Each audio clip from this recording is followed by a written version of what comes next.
দর্শক, আপনাদের মাধ্যমে কৃষকরা জেলাবাসী বিশেষ করে ভোটারদের জানাই শুভেচ্ছা, অভিনন্দন।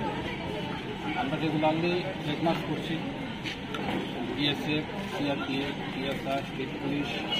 আজকে যেটা হলো সেটা হলো সাথে ওমেন টিএসআর পুলিশ এসেছে। আমাদের ডিস্ট্রিক্টের 17টা ওমেন পুলিশ স্টেশন আছে। এই যে ওমেন পুলিশ যারা এসেছে বিএসএফ এবং সিআরপিএফ সঙ্গে আজকে যারা হাঁটলো, সেটার উদ্দেশ্য হলো মানুষের মনে, কারণ 26 তারিখে আমাদের এখানে ভোট হবে, মানুষের মনে একটা কনফিডেন্স দিতে চাই যে আপনারা ভোট দিতে আসেন, আমরা আপনাদের পাশে আছি।